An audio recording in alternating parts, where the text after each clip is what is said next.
Alright, we are now in take 2 because my camera has decided to be special this evening.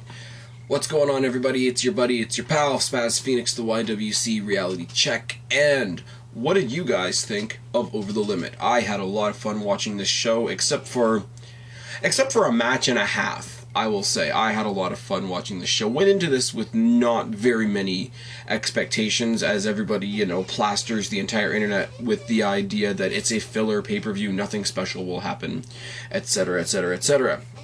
The pre-show, we had Kane versus Ryder, which was kind of blah, but it's a free internet show anyway. So it's got a slow start, a slow build. Ryder tries to bait and move, sort of stick and move with Kane to avoid getting hit by the power, etc. With a nice inside-out crossbody. Ryder eats boot once they get back in the ring. Kane dominates for a prolonged amount of time, including a nice low drop kick to Ryder.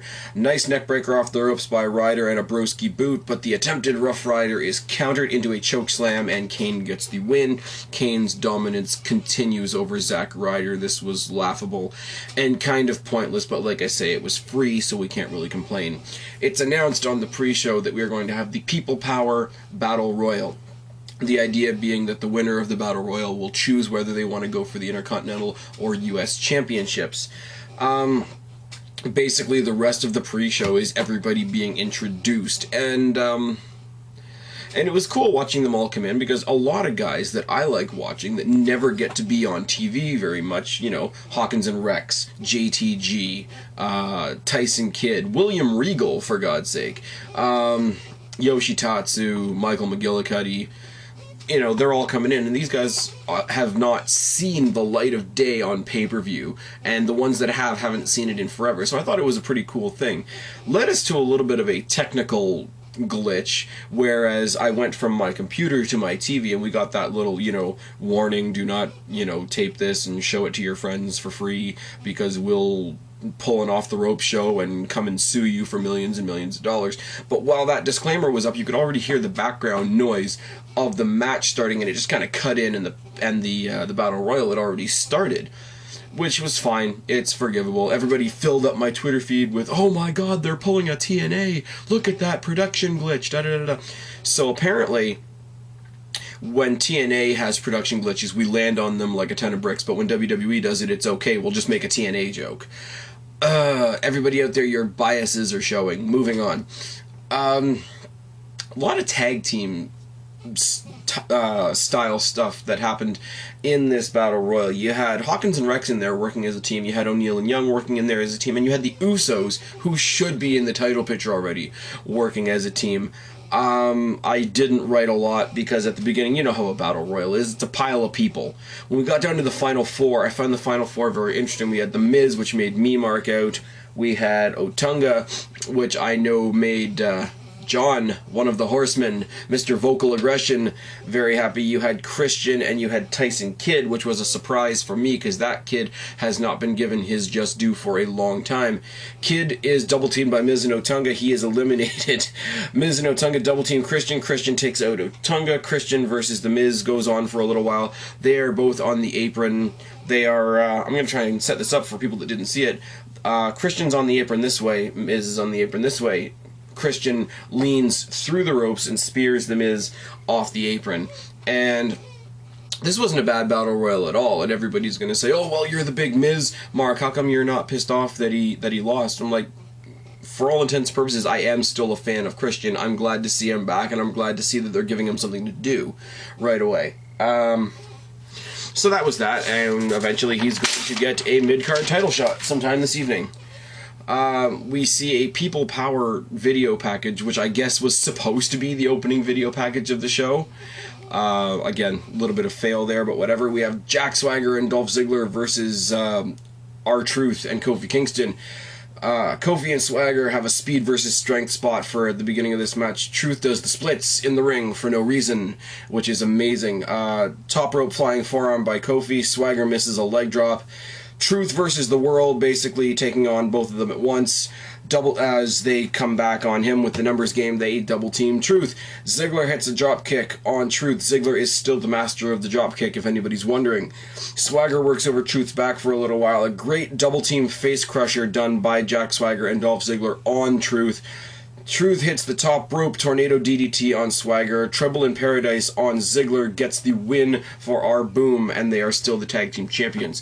Once again, Ziggler's in my fave 5. Why am I glad that he lost this match? Because the tag team championships would have tied him even more to Swagger, and I don't want to see that. Him losing this match gives me more and more hope that he's going to break out of that stable and into the main event scene where he deserves to be. Otunga, Eve, Hawkins, and Rex are in the back, and Eve gives Hawkins and Rex the job of going through the crowd and collecting any signs that are anti-Johnny or may offend Mr. Laurinaitis because he cannot be stressed leading into his big match tonight. Beth versus Layla. Let me say, first of all, the We Want Karma and Colt Cabana chants were rampant in this match, which I thought was great. My friends that are indie fans, wonderful, wonderful stuff. Great in work from Layla from the start, including a second rope, I can speak, I swear. Second rope crossbody until Beth hits what I would call a leg stunner on Layla's knee, basically posting the leg there, pulling down on the knee with a stunner type motion, and then works Layla's leg around the post, works it with a chop block, works it with a single leg grab, works it by tying it up in the ropes. Layla drop kicks Beth from the apron, and Beth hits her face on the apron on the way down. Beth has a body press that Layla quickly counters into a DDT. The glam slam is countered into a pin, which is countered into another pin, which is countered into another pin, and they are all near falls. I blink for a split second. Layla apparently hits the layout and keeps her belt. Layla's still the champion.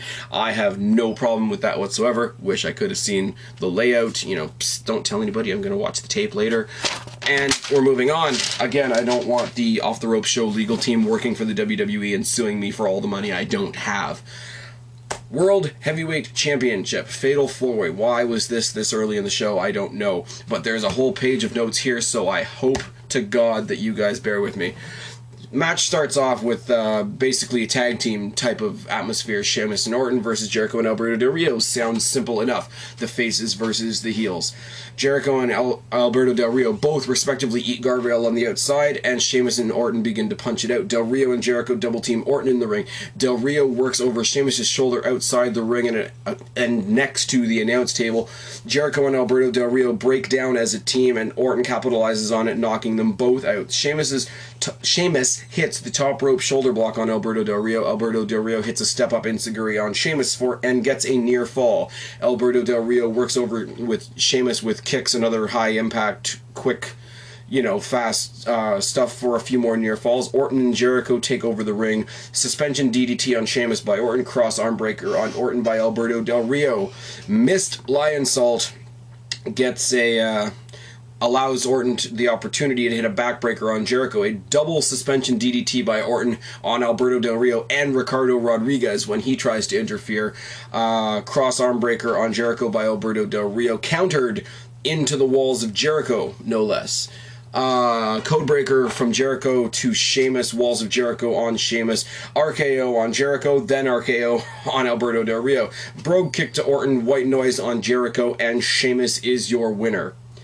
Now, that was a ramble, and that was very quick, and I know for a fact that there are a lot of spots I missed, because this match was incredibly fast-paced.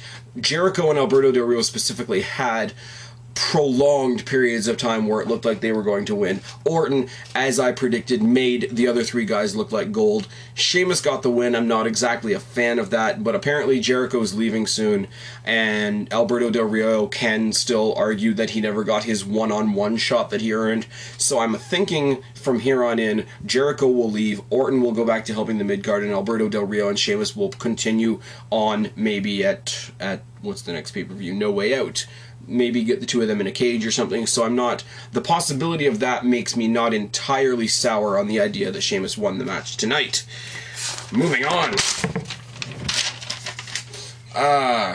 Cody is talking to Eve in the back, talking about how Christian should definitely go for Santino because he can bring, legitimacy and all that back to the U.S. title like he did to the Intercontinental Champion. Christian basically comes in and says, well, A, you're full of crap.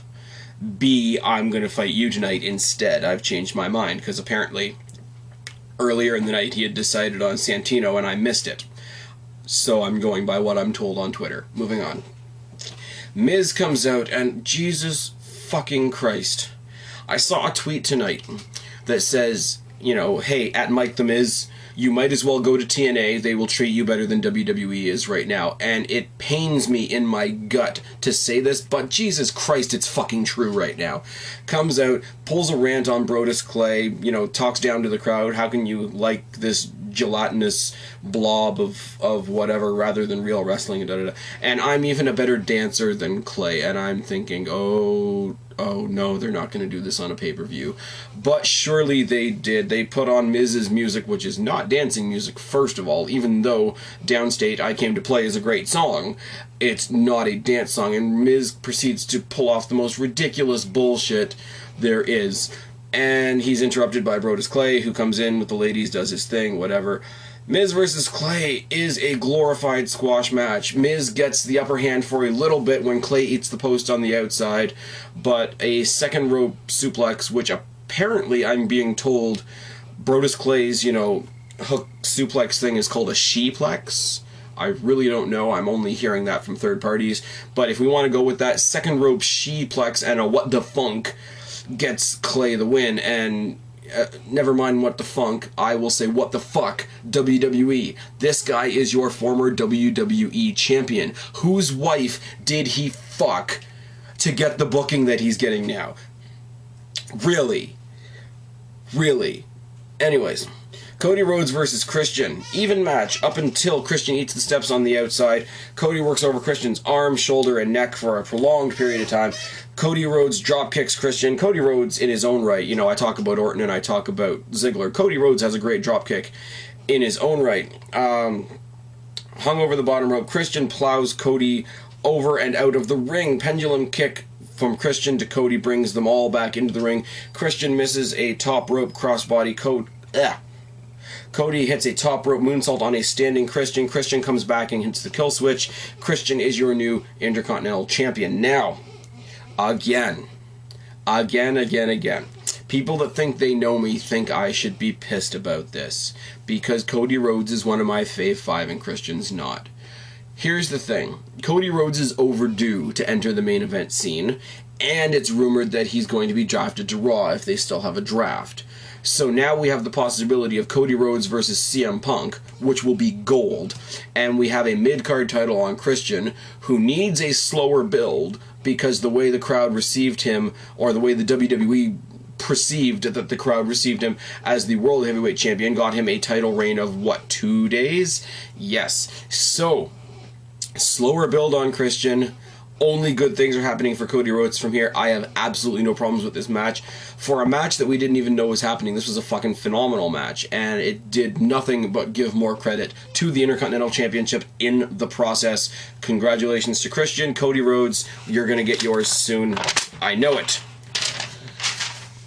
Bryan versus Punk. And here's the match everybody is going to be talking about all night. So I'm not going to spend a lot of your time talking about this match, other than to say it's been a fuckload of a long time since two legitimate wrestlers. And yes, I'm going to make the clarification again. There's a big difference between real wrestlers and superstars. And I know exactly who's going to comment on this video. Bring it on. Anyways, two legitimate wrestlers, Cody Rhodes and Daniel Bryan, who know each other so ridiculously well. They kicked each other's heads off in this match. They out-wrestled each other to the point where I'm surprised there's any canvas left in the ring. They bent each other up like human fucking pretzels.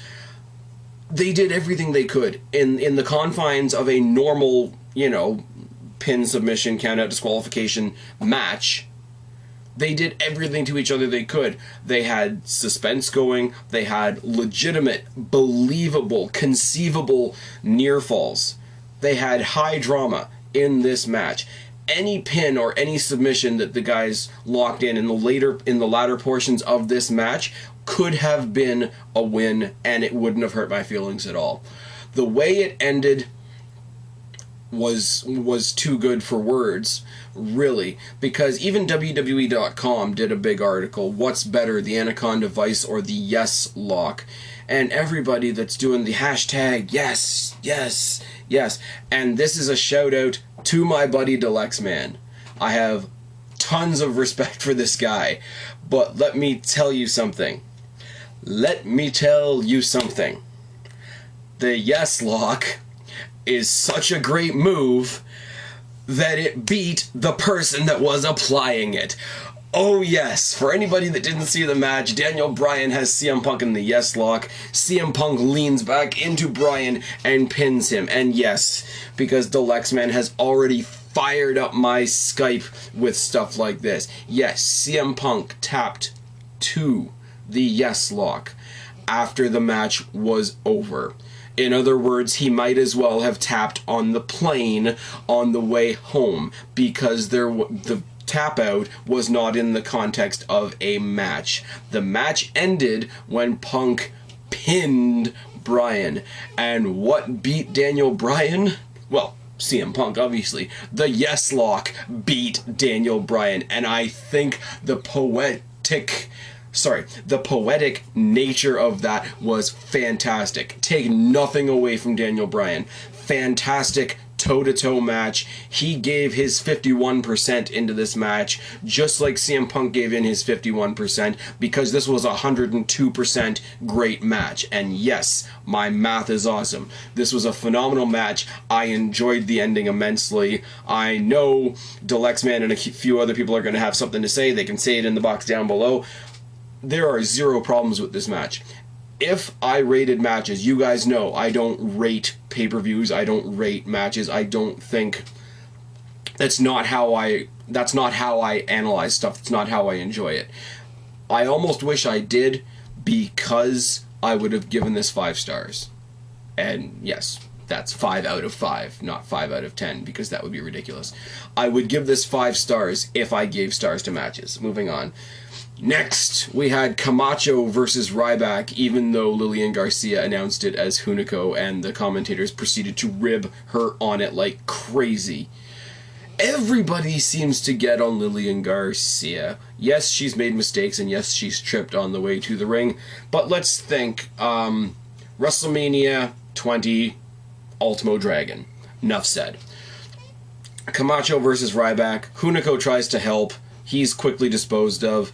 Camacho is the first person of relative size to Ryback that Ryback has faced, so I'm thinking that's a good step forward for him, but it's still a squash, and it's still ridiculously fun, and Ryback still needs to be fed more. Oh yes. Then we have... You guys know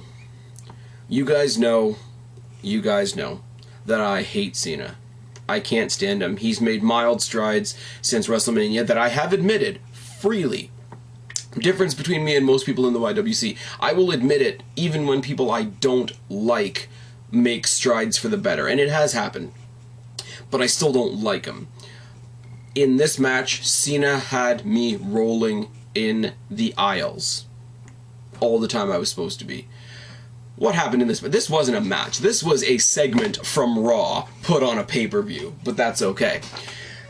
John Laurinaitis comes down in a running suit, takes off the running suit, and he's got like a spandex, what Michael Cole called spandex body armor, or something to that effect. John Cena comes down, owns him pretty quickly, puts him up, what we think is going to be the AA, ends up being an airplane spin.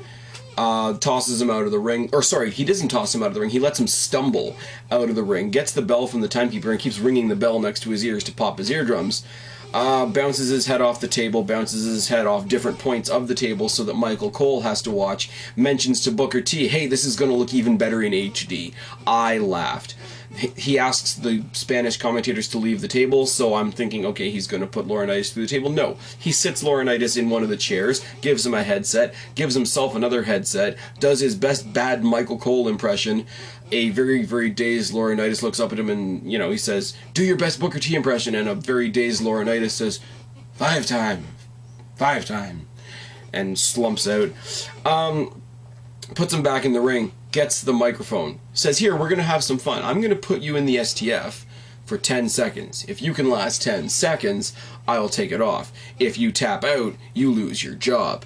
So he does it. The crowd counts to 10 loudly. I mean, granted, it took him being up against a jackass like Laurinaitis, but the crowd was really behind Cena in this match, which I will admit, and I'll give him all the credit in the world for, because this was a fun thing to watch. But the crowd counts to 10 louder than I've ever heard any crowd count to 10 ever. Takes it off, like he promised he would. Says, this is the good news, this is the bad news. You made it through the 10 seconds, but that just means I'm going to do it again. So he does it again. Another 10 seconds. Hops out of the ring, says he needs a drink. Gets himself a drink, asks if John Laurinaitis needs a drink. Brings a couple of bottles of water into the ring, douses him down the pants, to which Booker T and one of the other commentators make various references to shrinkage and, Seinfeld-esque references, which not gonna lie, I marked out for. Soaks Laurinaitis, goes under the ring, gets the fire extinguisher, freezes out Laurinaitis.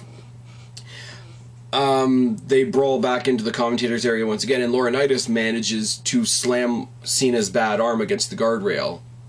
And, it's one of those, if JR was there, it would have been one of those, well, business just picked up type of scenarios, because he then runs him into the stairs, then he gets him with chair shots. Then Cena gets a hold of the chair and owns him like a fucker.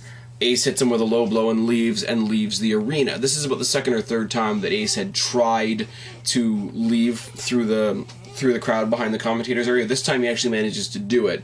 And because it's a no count out, no disqualification match, the referee's sort of sitting there like, what do I do? John Cena's sort of throwing his hands up in the air, laughing, saying, okay, what do we do? Until the Big Show comes through the door with Laurinaitis, brings him to the ring, has him by the throat, about to chokeslam him, and Laurinaitis says something to the Big Show. Big Show tosses Laurinaitis over to John Cena to set up for the AA. Big Show turns around, knocks out Cena, stands back like a goof.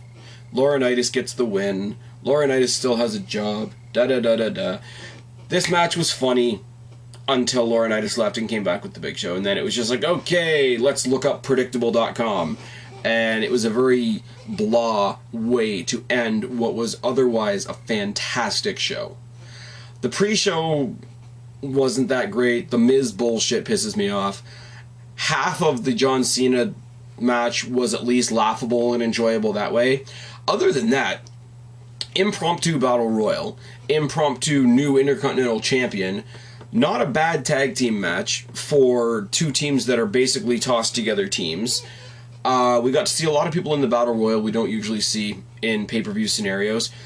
Really, really well done Fatal 4-Way. Not exactly happy about the winner, but I can live with it.